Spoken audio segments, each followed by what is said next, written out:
Hey Lions, it's Mrs. Homan and I have something fun and exciting for you. You can see the bracket behind me, and up on the top we have two book choices. I'm going to be reading today, Believe Me, Goldilocks Rocks, and The Three Little Superpigs, Once Upon a Time. After I'm finished, you get to vote for your favorite and we'll see who wins. We'll do the final 8, final 4, and then we'll have our champion. So I can't wait to share these stories with you, and I hope that you enjoy them. The first book I'm going to read is Believe Me, Goldilocks Rocks. This is the story of the three bears told by Baby Bear. It's written by Nancy Lowen and illustrated by Tadevik Avakian. This book is published by Picture Window Books, which is part of Capstone Publishing. Believe Me, Goldilocks Rocks, the story of the three bears told by Baby Bear. First things first, my name is not Baby Bear. It's Sam, and I am not nearly as wee or as small or as tiny as people think. And Goldilocks, ever since she broke into my house, she's been one of my best buddies. It's true that she takes a lot of chances, but she's not a bad kid. At least, no worse than me. Let me tell you the real story, and you'll see. It all started when I complained about my breakfast. Porridge again, I said. The next thing I knew, we were all out the door for a walk. Dad, also known as Papa Bear, grumbled something like, "He'll eat it if he's hungry enough." At first, I lagged behind. "Stay where we can see you, Baby Bear," called Mom, aka Mama Bear. I ran ahead.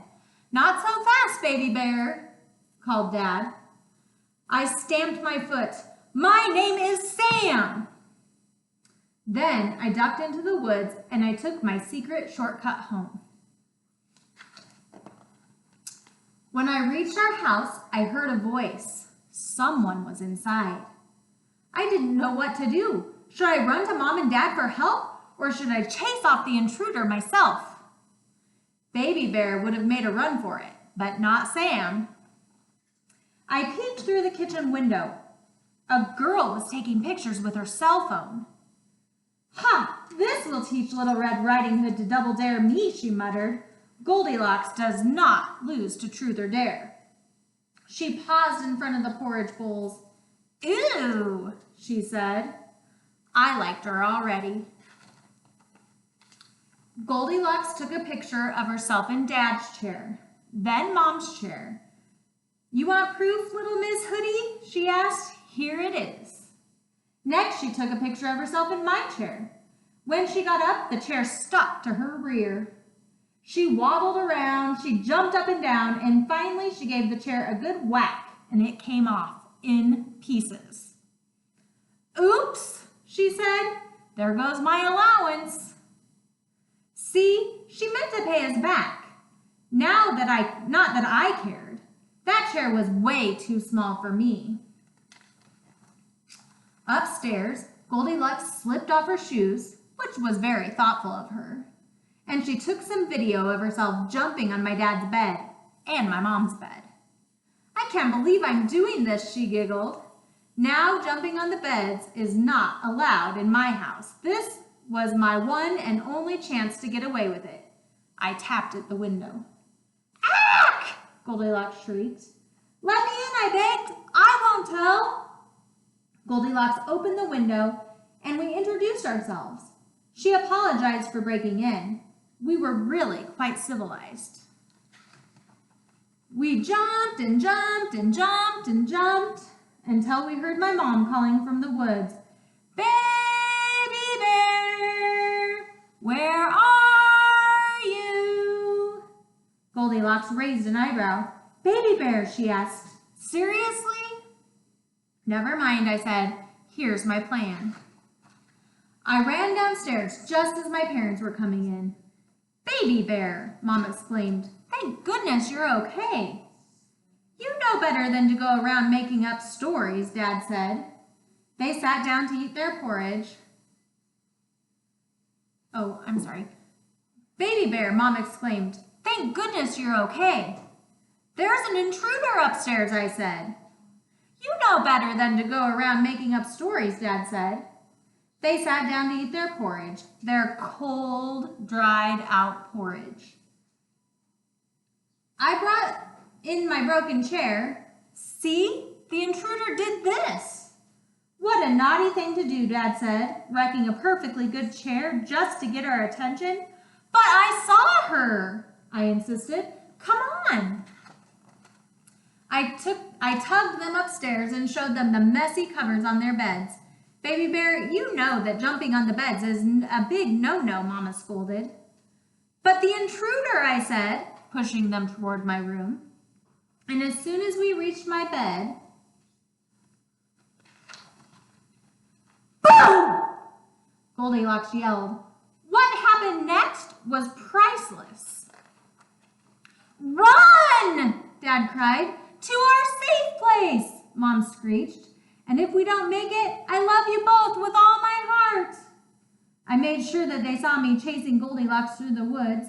In between her fake screams and my pretend growls, we traded phone numbers. Mom and Dad were so impressed with my courage that they gave me everything I asked for. A bigger chair, spicy breakfast burritos instead of porridge, and a promise to stop calling me Baby Bear. Can't I jump on the beds just once in a while, I asked. No, my parents said. Absolutely not. Hey, it was worth a try. All right, so that is your first book. Believe Me, Goldilocks Rocks, The Story of the Three Bears by Baby Bear, aka Sam. Your second story for today is The Three Little Pigs, or The Three Little Super Pigs, Once Upon a Time. It's written by Claire Evans, and it is published by Scholastic.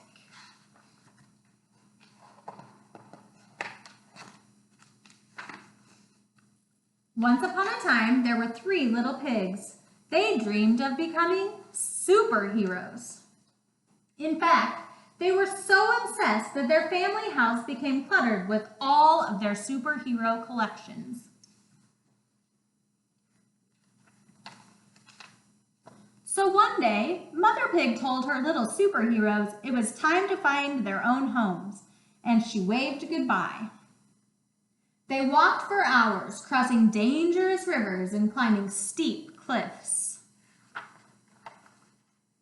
until they finally arrived at their destination, Fairyland. After an exhausting trip, the pigs decided to set up camp for the night and build their homes in the morning. Welcome to Fairyland. When toasting marshmallows in their superhero costumes, the pig met a new friend, Little Red Riding Hood.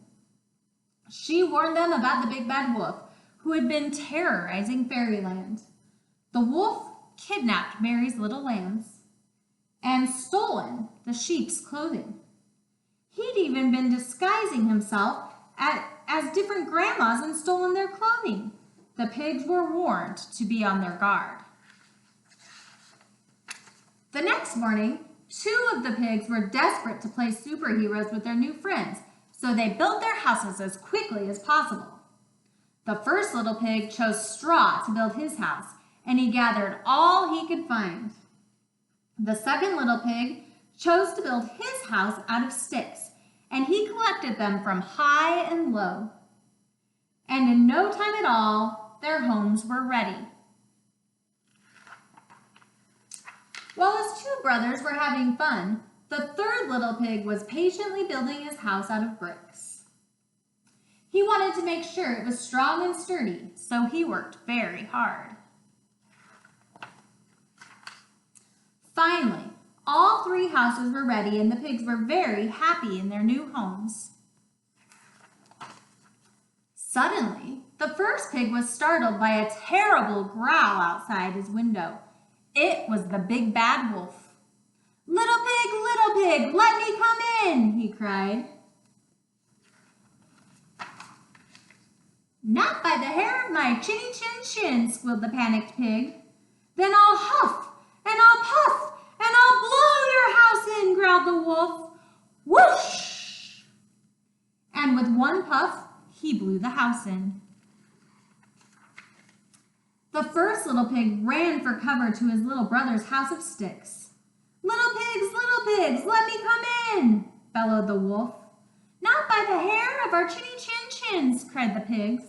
Then I'll huff, and I'll puff, and I'll blow your house in. So he huffed, and he puffed, and whoosh!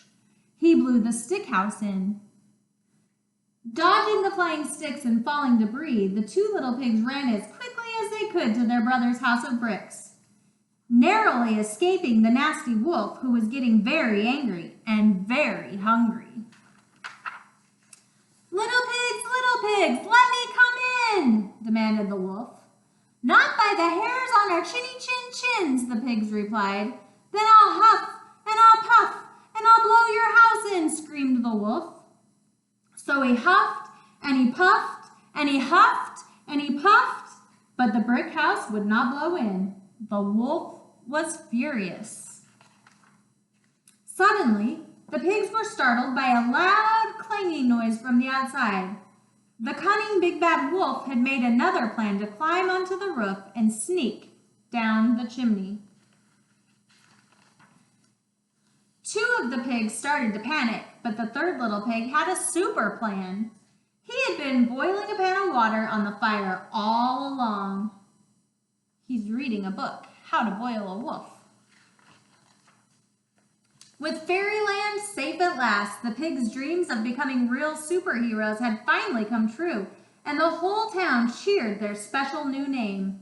Hooray for the three little super pigs! And there's that big bad wolf in jail. I hope you enjoyed today's stories. Please find the link attached to this video and vote for your favorite today.